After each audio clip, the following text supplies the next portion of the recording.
یہ ہمیں ایک بڑی بنیادی شے کو سمجھنا ہوگا کہ اللہ رب العزت نے اپنے متعلق حدیث قدسی میں ارشاد فرمایا کہ کنت کنزا مخفیا، میں ایک چھپا ہوا خزانہ تھا، فاحببت، پھر مجھے محبت ہو گئی، فخلقت الخلق، تو پھر میں نے مخلوق خلق کو پیدا کیا، کسی پیکر خلق کو پیدا کیا، اس پر الف لام ہے، الف لام، الخلق فلق، فخلقت الخلق، تو اس کا معنی یہ ہے کوئی خاص پیکر خلق تھا جس کو اس نے پیدا فرمایا، تو وہ پیکر خلق جسے اس نے سب سے پہلے وجود عطا کیا اور جس سے پہلے وہ مخفی خزانہ تھا، اور یہ جو مخفی تھا اس اعتبار سے نہیں تھا کہ ارد گرد کوئی دیواریں تھیں، کوئی حصار اور پردے تھے یا فاصلوں کے حجابات تھے، نہیں، اس کا معنی یہ ہے کہ چونکہ تنہا وہی تھا، اس کے سوا تھا ہی کوئی نہیں، وہ کس پر عیاں ہوتا، وہ کس پر ظاہر ہوتا، سو اکیلا تھا، اکیلا ہو کر مخفی تھا، چونکہ اس کے سوا تھا کوئی نہیں، تو وہ فرماتا ہے پھر مجھے محبت ہوئی، فاحببت، مجھے محبت ہوئی، اور اس کے بعد فرمایا فخلقت الخلق، پھر میں نے کسی پیکر خلق کو پیدا کیا، وجود اسے عطا کیا۔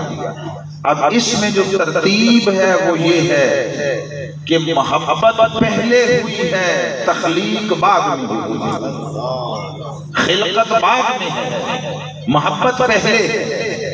وہ جس کے ساتھ بھی اسے محبت ہوئی اسے ابھی بنایا بھی نہ تھا، وجود بھی نہ عطا کیا تھا، حالانکہ دستور یہ ہے کہ پہلے کوئی موجود ہوتا ہے پھر اس سے محبت ہوتی ہے، پھر اس سے، مگر یہاں پر ضابطہ بالکل مختلف ہے، وہ فرماتا ہے پہلے محبت ہوئی پھر میں نے اس کو خلق کیا۔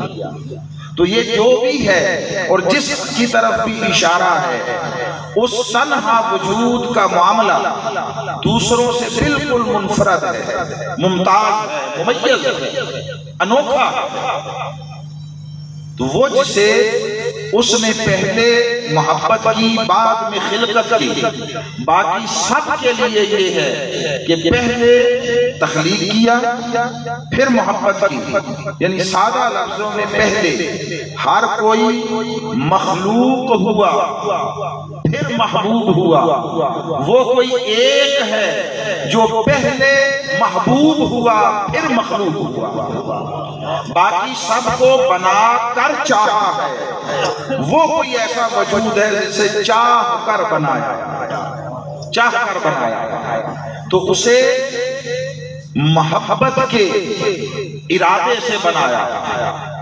انما امرہ اذا ارادہ، یہ جو ارادہ ہے یہ اظہار محبت ہے، اس کا ایک معنی چاہنا ہے، محبت کرنا ہے، تو اس نے اس پہلے وجود کو محبت سے خلق کیا، اور جب خلق کیا تو خدا جانے کتنے زمانوں تک اسے اپنی قربت میں رکھا، اپنے حجابات عظمت میں رکھا، اپنی معرفت کے جہان میں رکھا، پیدا جو اپنی معرفت کے لیے کیا، فَأَحْبَبْتُ أَنْ أُعْرَفَ، محبت ہوئی کہ میں پہچانا جاؤں۔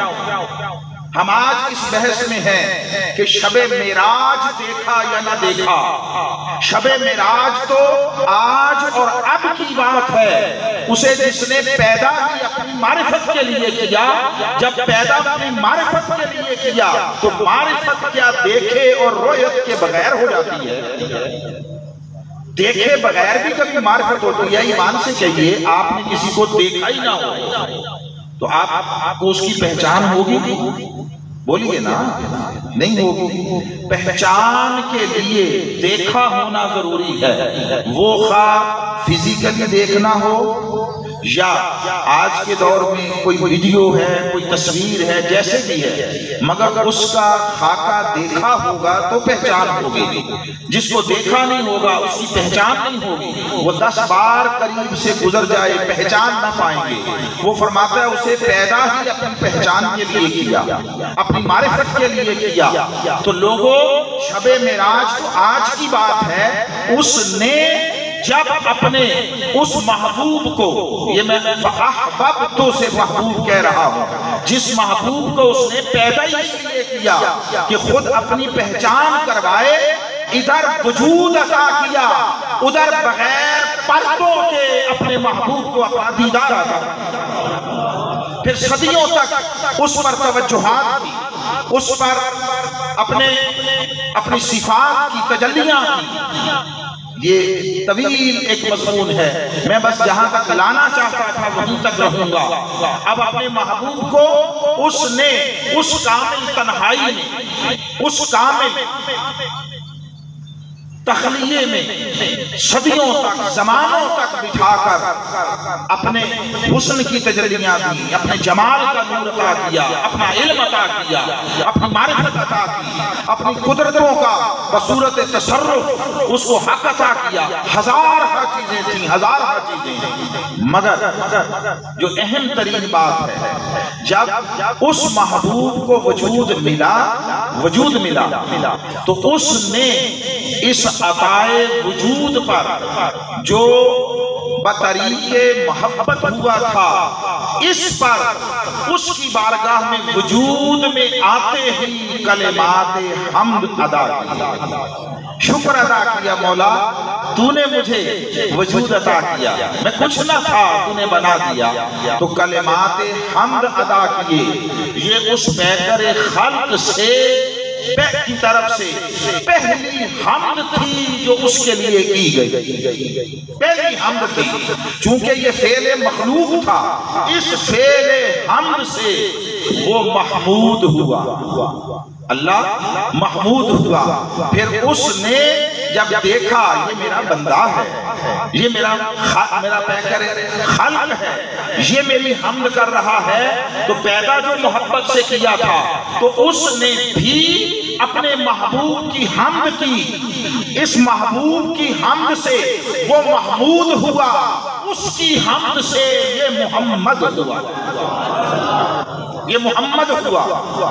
اور اس طرح حمد کا سلسلہ شروع ہوا، اور رب ذوالجلال نے اپنے محبوب کے اس نام کو جو دونوں طرف کے فعل سے، فعل من جانبین، اس سے وہ محمود بنا، یا اس کی فعل میں اس کی شان محمودیت ظاہر ہوئی۔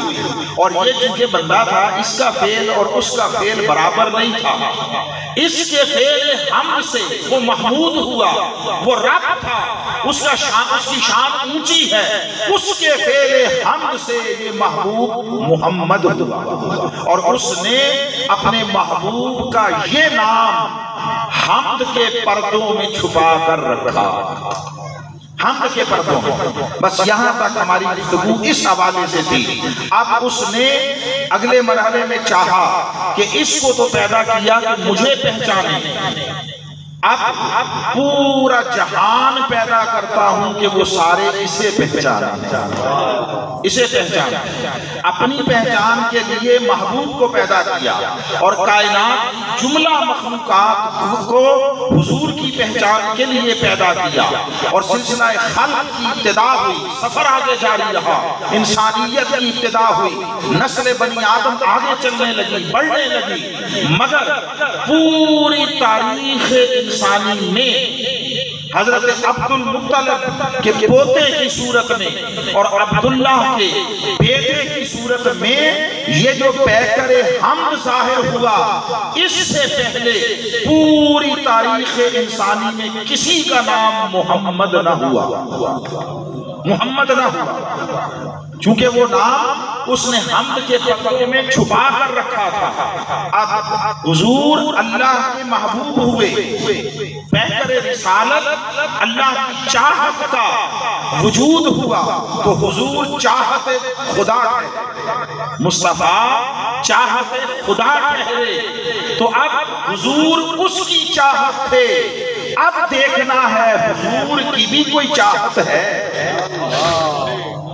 حضور کی بھی کوئی چاہت ہے، اور حضور کا بھی کوئی محبوب ہے۔ جس طرح اللہ نے اس محبوب کو چاہا تو اپنے انوار، اپنے تجلیات، اپنے افعال، اپنے اسماء اور اپنے آثار، ان سب کا حسن مصطفیٰ نے اکٹھا کیا۔ اب کوئی شان خدا دیکھنا چاہے تو وجود مصطفیٰ کو دیکھے۔ یہ ایسے ہی جذبات میں کہی گئی بات نہیں ہے، اس کو تاجدار کولڑا حضرت سیدنا پیر میر علی شاہ صاحب نے ایک سے زائد کئی شعروں میں بیان کیا ہے، ایک سے زائد۔ اور عجیب بات یہ ہے کہ ایک آدھ شعر کو چھوڑ کر وہ جن اشعار میں یہ کمال کا مضمون بیان ہوا ہے وہ بالعموم ہمارے نعت خوان حضرات نہیں پڑھتے۔ بالعموم وہ یہ کہتے ہیں، اے صورت ہے بے صورت تھی، اے صورت ہے بے صورت تھی، بے صورت ظاہر صورت تھی، بے رنگ تسے اس مورت تھی، وچ وحدت پھٹیاں جد کھڑیاں۔ یہ سکھ مترا دی بدھیری کلام کا شعر ہے۔ اے صورت ہے بے صورت تھی، بے صورت ظاہر صورت تھی، بے رنگ تسے اس مورت تھی، وچ وحدت پھٹیاں جد کھڑیاں، دسے صورت راہ بے صورت دا۔ لوگوں اس بے صورت تک جانا چاہتے ہیں، اس کو پانا چاہتے ہیں، اس کے ساتھ تعلق قائم کرنا چاہتے ہو، اس کے دامن الوہیت سے جڑنا چاہتے ہو، اس کی قدرتوں کا ہاتھ تھامنا چاہو تو سنو اس کی ایک ہی صورت ہے، دسے صورت راہ بے صورت دا، توبہ راہ کی عین حقیقت دا، پر کم نہیں بے سوجھت دا۔ یہ احمقوں اور بے وقوفوں کا کام نہیں ہے، یہ ان کا راستہ نہیں ہے، پر کم نہیں بے سوجھت دا، کوئی ورلیاں موتی لے تریاں۔ یہ خیرات کسی کسی کو ملی، یہ سمجھ کسی کسی کو آئی، کسی کسی کو پردہ اٹھا کر اندر جھانک کر حقیقت حال جاننے کی توفیق و توانائی نصیب ہوئی۔ جس نے بھی پردہ نہ اٹھایا وہ مثلیت و بشریت ان کے دامے فریب میں الجھ گیا، صحراؤں میں بھٹکتا رہا۔ جس کے لیے پردہ چاک ہو گیا یا ذرا سا پردہ ہٹ گیا، کوئی حجاب مرتفع ہوا، جب اندر جھانک کر دیکھا، پوچھا کیا دیکھا، تو جواب آیا کوئی مثل نہیں ڈھولن دی، چپ کر مہر علی اتنا جا نہیں بولن۔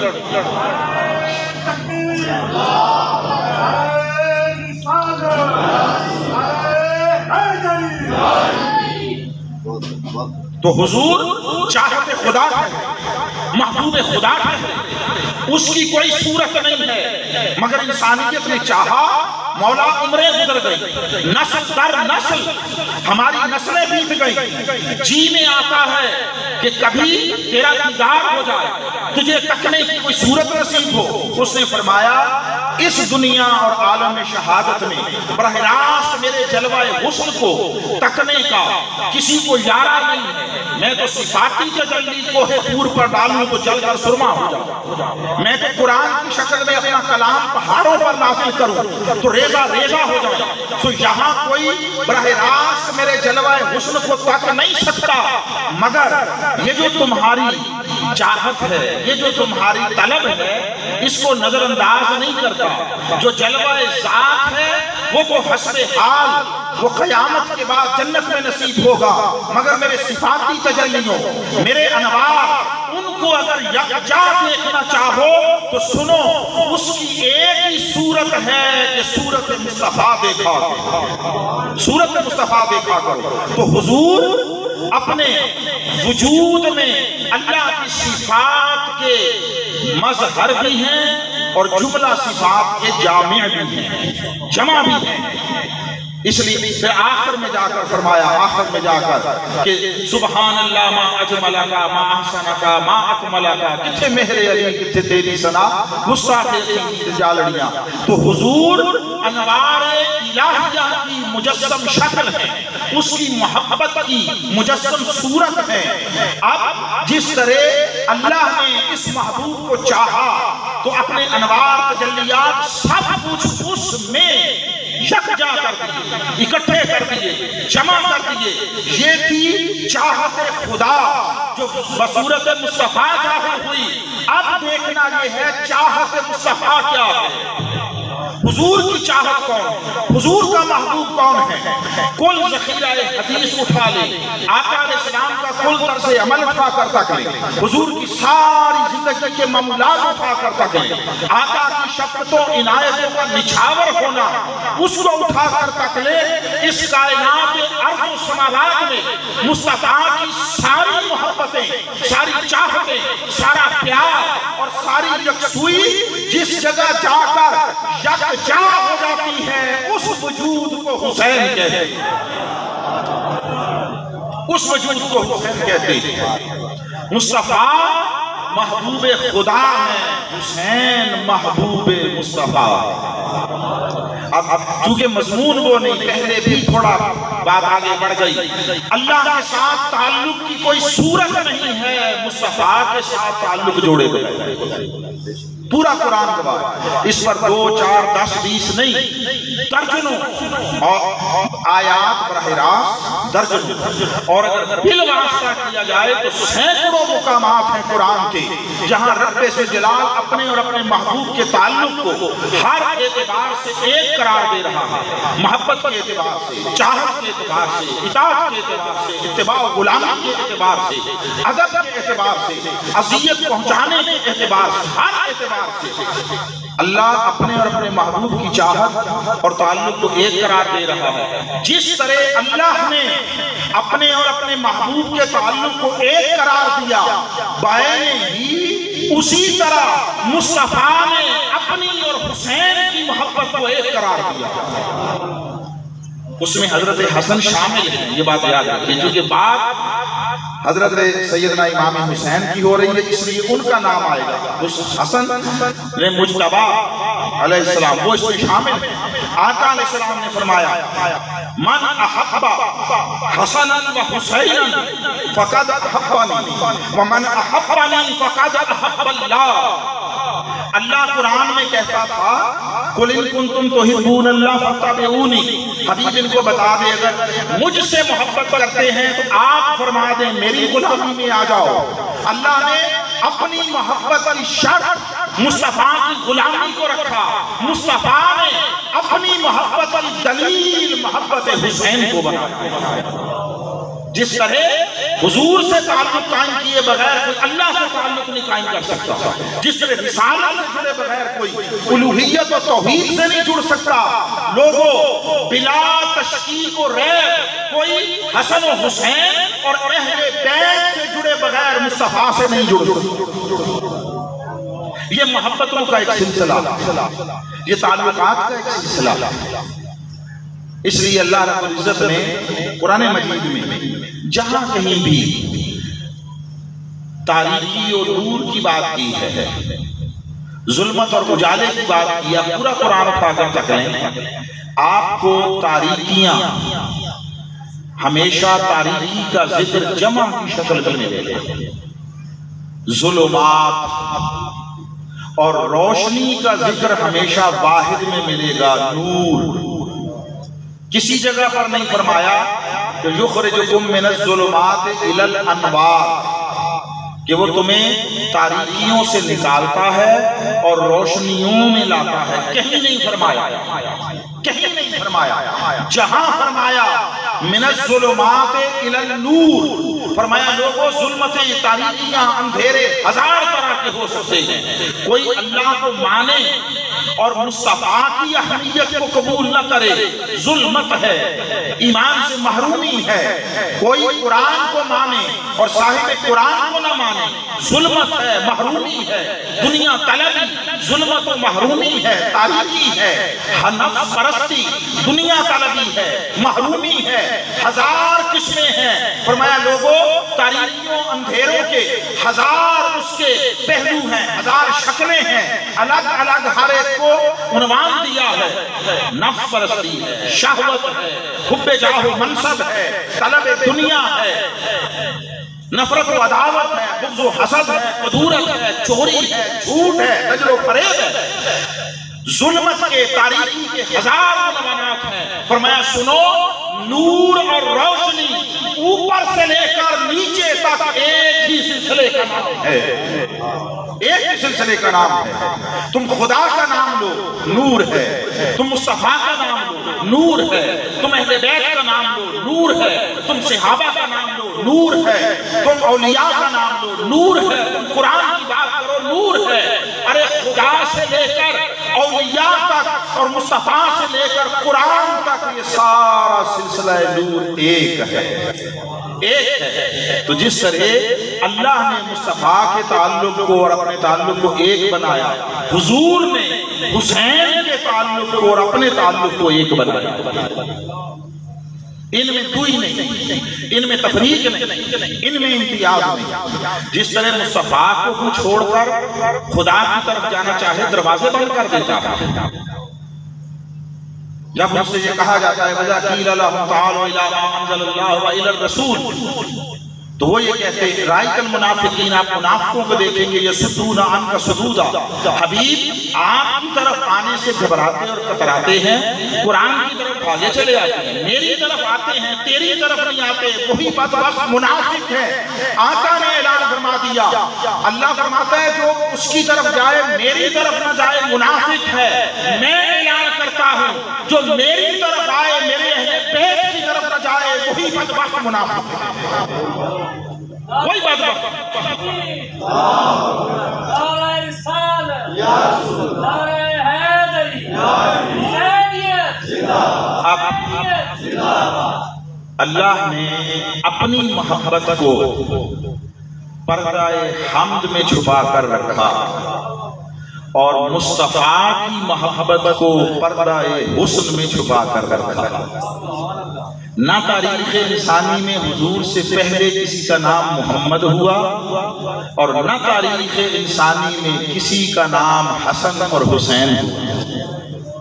حضور کے نام کو پردہ حمد میں چھپایا، حسنین کریمین کے نام کو پردہ حسن میں چھپایا، اس لیے ناموں کو چینج کیا۔ آپ جس ماحول میں ہم سب رہتے ہیں اس میں یہ چیزیں آپ کے لیے قطعاً کوئی نئی اور اجنبی نہیں ہیں کہ جب حسن و حسین رضی اللہ تعالیٰ عنہما کی ولادت ہوئی باری باری، دونوں دفعہ حضرت مولا علی شیر خدا نے نام حرب رکھا تھا۔ حرب کا معنی ہے جنگجو، حرب عربی میں جنگ کو کہتے ہیں، دار الحرب ہوتا ہے اسی سے۔ تو پہلی مرتبہ نام رکھا حرب۔ آقا تشریف لائے، فرمایا علی کیا نام رکھا؟ کہا آقا حرب رکھا۔ فرمایا لا بل ہوا حسن، اس کا نام حسن ہے۔ پھر اللہ نے دوسرا شہزادہ عطا کیا، پھر تشریف لائے، اطلاع ہوئی، پوچھا علی کیا نام رکھا؟ فرمایا اس کا نام حرب رکھا۔ فرمایا نہیں، لا بل ہوا حسین، اس کا نام حسین ہے۔ اس پر اہل تفسیر نے اور اہل تحقیق نے گفتگویں کی ہیں کہ یہ حسن و حسین کیوں نام رکھے ہیں۔ در حقیقت اس نام کو رکھنے کے ذریعے بھی ان کے انجام شہادت کی خبر پڑتی ہے، کیونکہ حسن اور حسین یہ دونوں حسنا سے ہیں، حسنا سے ہیں، حسنا۔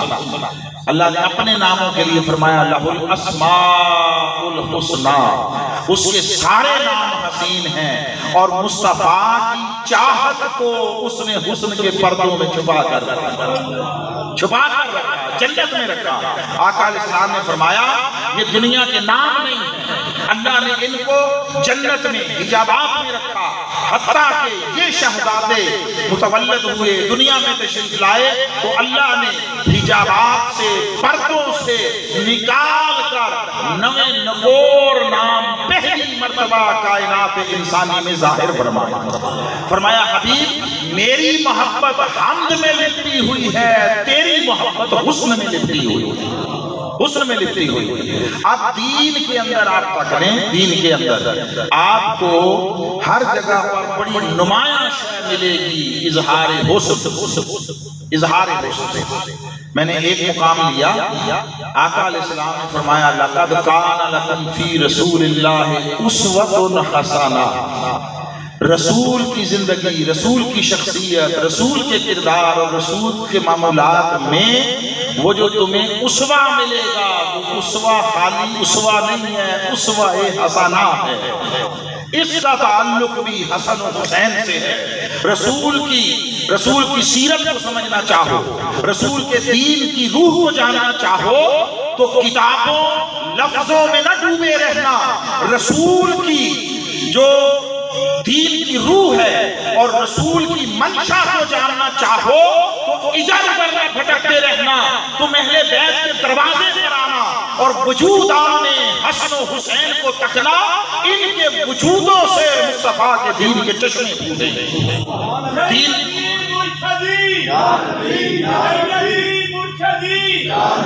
غلام ہے، غلام ہے، غلام ہے رسول میں، جو ہونا اس کے مصطفیٰ، حسینیت، حسینیت۔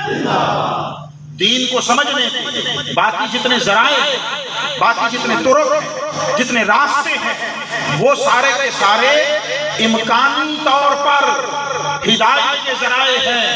اہل بیت اطہار اور حسن و حسین یہ دین مصطفیٰ کو سمجھنے کے لیے اور حصول ہدایت کے لیے یقینی راستے ہیں، یقینی راستے۔ تو حضور کے اسوہ مبارکہ کو اسوہ حسنہ کہہ کر ان شہزادوں کی طرف متوجہ کیا۔ اب ایک بات کرنے لگا ہوں، یہ میرے اپنے ذوق کی بات ہے، نہ میں اس کو قبلہ حضور شیخ الاسلام کی طرف منسوب کر رہا ہوں نہ کسی اور، یہ اللہ کی عطا سے کچھ سمجھ آئی۔ اب چونکہ اس میں کسی کے لیے اختلاف کی گنجائش بھی ہوگی اس لیے میں منشن کر رہا ہوں، ورنہ جو کچھ ہے انہی کا، اچھا ہو تو انہی کا ہے اور تسلی بخش نہ ہو تو اس میں پھر ہمارا نقص ہے۔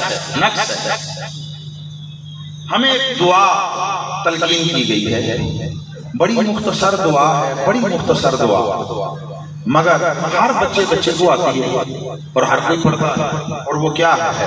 ربنا آتنا فی الدنیا حسنہ وفی الآخرۃ حسنہ وقنا عذاب النار۔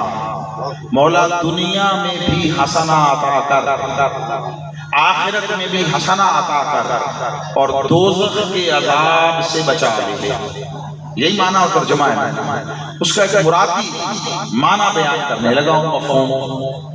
ربنا آتنا فی الدنیا حسنہ وفی الآخرۃ حسنہ، مولا ہمیں دنیا میں بھی حسنی حسینی رکھنا، قیامت میں بھی آخرت میں بھی حسنی اور حسینی رکھنا، اس لیے کہ آخرت میں آپ کا مقصود انتہا کیا ہے، آپ آخری منزل کیا پانا چاہتے ہیں؟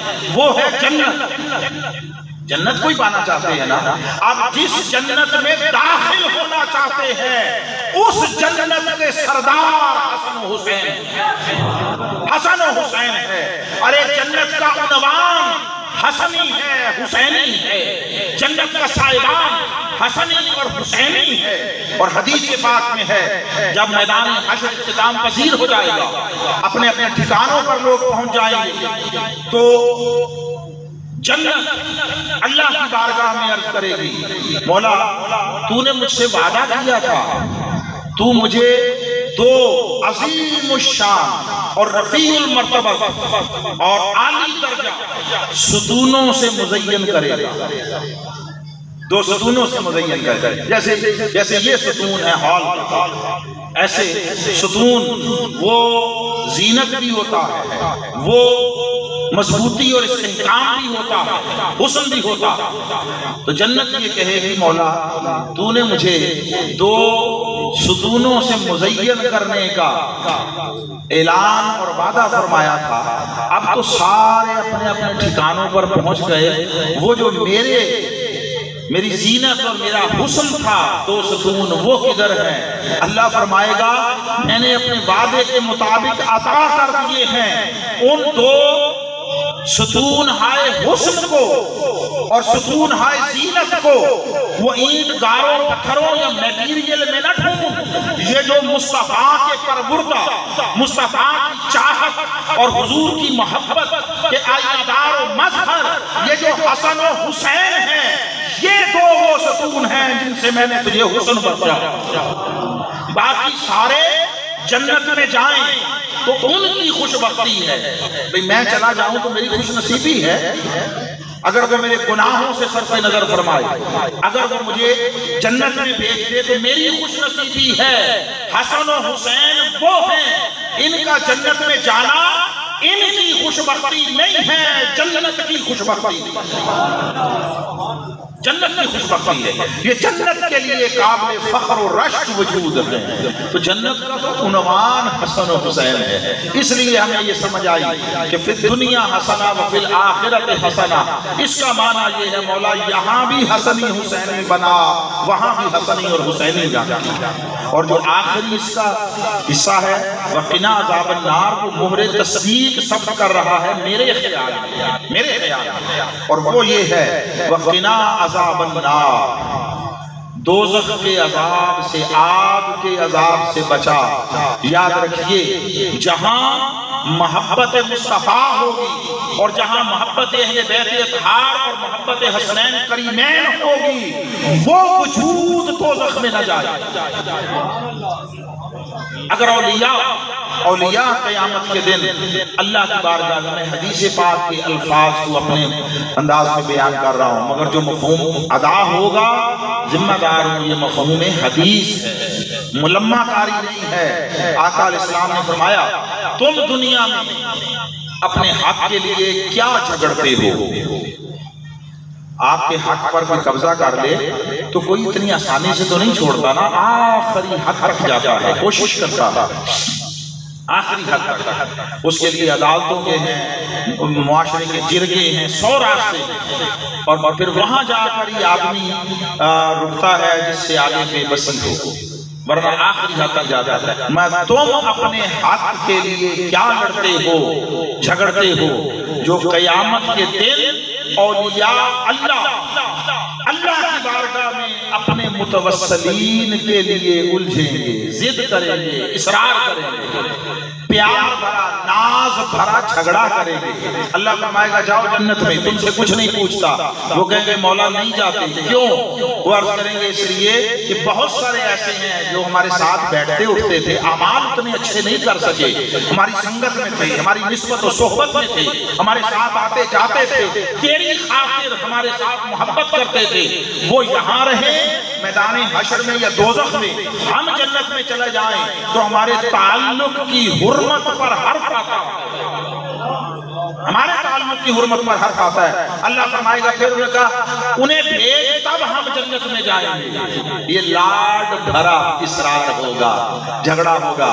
اللہ فرمائے گا مجھے اس سے کیا، کتنے دوزخ میں جائیں کتنے جنت میں جائیں، تم خوش رہو، جاؤ اور جا کر جس کو پہچانتے ہو دوزخ سے نکال کر جنت میں لے جاؤ۔ یہ اولیاء اللہ کا درجہ ہوگا۔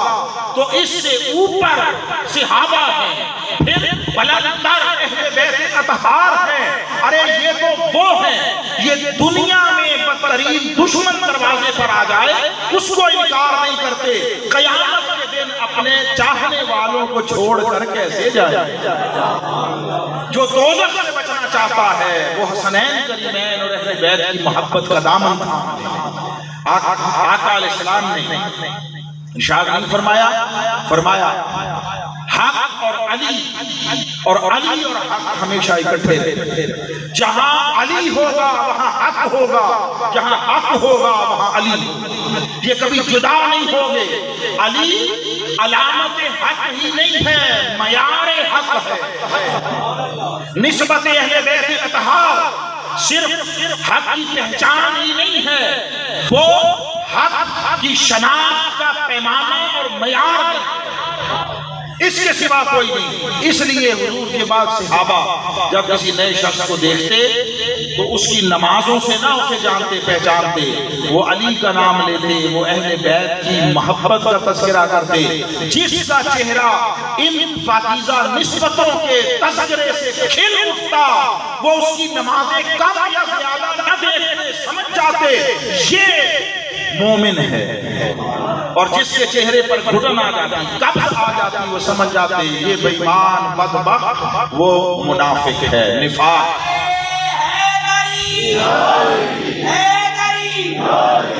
اور آخری بات جو عرض کرنا چاہتا ہوں وہ یہ ہے کہ قیامت کے دن آقا علیہ السلام نے ارشاد فرمایا کہ قرآن اور میرے اہل بیت اکٹھے رہیں گے ہمیشہ، اور اسی طرح اکٹھے چلتے چلتے قیامت کے دن میرے پاس حوض کوثر پہ آ جائیں۔ حدیث آپ نے سنی، آقا سے پوچھا گیا قیامت کے دن کہاں کہاں ڈھونڈیں؟ حضور نے فرمایا یا مجھے میزان پہ ڈھونڈنا، یا مجھے کوثر پہ ڈھونڈنا، اور یا پھر صراط پہ۔ ٹھیک، تین جگہ ہیں۔ تو جب اپنے اہل بیت کی بات کی کہ قرآن اور اہل بیت اکٹھے رہیں گے، تو فرما سکتے تھے نا اسی طرح اکٹھے چلتے چلتے میرے پاس پل صراط پہ یا میزان پہ یا کوثر پہ آ جائے، تو کسی جگہ پہ بھی میرے ساتھ نہیں۔ اپنی موجودگی تین جگہوں کے لیے بیان فرمائی ہے، اور اہل بیت کا قرآن کے ساتھ اکٹھے چل کر آنا اس کے لیے صرف ایک مقام بتایا ہے، وہ ہے کوثر، حوض کوثر، جہاں سے پانی ملے گا، تشنگیاں سیرابیوں میں بدلیں گی۔ کیوں؟ فرمایا اس لیے کہ قیامت کے دن پیاس، تشنگی یہ ہر کسی کا مسئلہ ہوگا، ہر کسی کا مسئلہ ہوگا۔ مجھ سے ملنے کے تین مقامات، تشنگیوں کو، پیاس کو بجھانے اور سیراب کرنے کا ایک ہی مقام ہے، اور وہ ہے حوض کوثر، اور یہاں پر میرے اہل بیت قرآن کے ساتھ اکٹھے آ کر کھڑے ہوں گے۔ اس لیے ذکر کیا کہ جو قیامت کے دن کوثر کے جام سے اپنی پیاس بجھانا چاہتا ہے، وہ دنیا میں میرے اہل بیت کے ساتھ اپنے طرز عمل کا جائزہ یہاں پر لے لے۔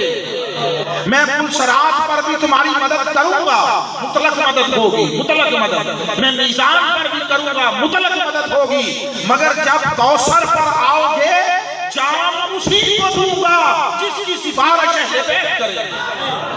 میں پیالہ دینے سے پہلے پانی کا تمہاری پیاس بجھانے کے لیے اہل بیت کی طرف رکھوں گا۔ میرے اہل بیت کے ساتھ معاملہ کیا کیا، طرز عمل کیا کیا، دنیا میں کیا سلوک کیا، سو اس وقت قیامت کے دن اپنی پیاس کو بجھانا چاہتے ہو تو دنیا میں میرے اہل بیت کے ساتھ اچھا طرز عمل اختیار کیا، حسن سلوک سے پیش آنا۔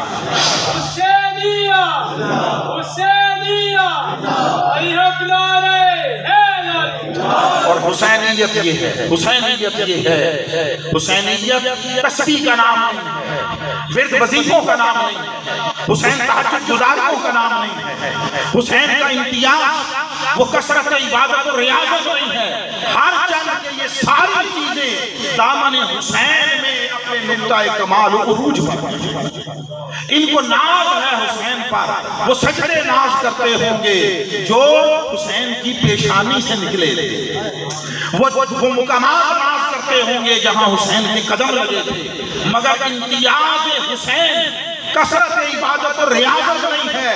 امتیاز حسین زمانے میں ظلم اور ظالم کے خلاف اٹھنا اور مظلوم کی مدد اور حمایت کرنا، اس کا نام حسین ہے۔ تسبیح ہوتی تو ہر کوئی کرتا، پھر اقبال یوں نہ کہتا قافلہ حجاز میں ایک حسین بھی نہیں۔ یہ تو کوئی 100 سال پہلے کیا گیا، آج ہوتا تو پتہ نہیں کیا فرماتا تھا۔ قافلہ حجاز میں ایک حسین بھی نہیں، گرچہ ہے تابدار ابھی گیسوئے دجلہ و فرات، دجلہ و فرات کا کنارہ رنگین ہونا چاہتا ہے، ظلم وہ آگے بڑھ رہا ہے، مظلومیت کی داستانیں صبح و شام لکھی جا رہی ہیں، حقوق انسانی پامال ہو رہے ہیں، کی قدریں، ان کا چہرہ مسخ کیا جا رہا ہے، دین مصطفیٰ اس کو پامال کیا جا رہا ہے۔ ارے مردہ اور ماضی کے یزیدوں کو گالیاں دینا، ان کے خلاف بات کرنا آسان ہے۔ سنت شبیری یہ ہے، لوگوں جو گزر گئے ان کو چھوڑو، یزیدان عصر، فرعین زمانہ، اپنے وقت کے نمرودوں کے خلاف اٹھو، جد و جہد کرو، ظالم کی کلائی مروڑو، مظلوم کا بازو بلند کرو۔ یہ اسوہ حسینی ہے، یہ سنت شبیری۔ منہاج القرآن آپ کو اس راہ حق کی طرف بلاتی ہے، راہ تسبیح کی طرف نہیں بلاتی۔ تسبیح ہمارے زیادہ راہ ہے، اور آگ و بزائے ہمارا حسن ہے۔ تہجد گزاریاں وہ اس کی ہمارے اوپر کرم کی صورتیں ہیں، مگر اسوہ شبیری پر عمل کرتے ہوئے زمانے کے یزیدوں کو للکارنا، یہ وہ امتیاز ہے منہاج القرآن کا جس سے باقی سب نے چشم نظر صرف نظر کیا ہوا، کوئی تکتا نہیں ہے۔ انہیں اپنی عافیت عزیز ہے، اپنے وجود کی ظاہری سلامتی عزیز ہے۔ ان کا فارمولہ وہی ہے نظریہ جو گھروں میں کہا جاتا ہے، سانپ بھی مر جائے لاٹھی بھی نہ ٹوٹے۔ حسین کا نظریہ یہ ہے، لوگوں وجود کی لاٹھی رہے یا نہ رہے، یزیدیت کے سانپ کا سر کچلا جائے، ننگا کر دو، عریاں کر دو، اور ان کی اصل تصویر، ان کی اصل چہرے اس طرح دکھاؤ کہ لوگ پہچان لیں یزیدیت آج کے دور میں کہاں ہے۔ یہ اسوہ شبیری ہے۔ انہوں نے نمرود کو گالیاں نہیں نکالی تھی، فرعون کو گالیاں نہیں نکالی تھی، شداد و حامان کو گالیاں نہیں نکالی تھی، انہوں نے یزید وقت کے خلاف جد و جہد کی تھی۔ یہ ہے اسوہ شبیری۔ خانقاہوں سے نکل کر رسم شبیری ادا کرنا، یہ ہے حسین کے اسوہ پر چلنا۔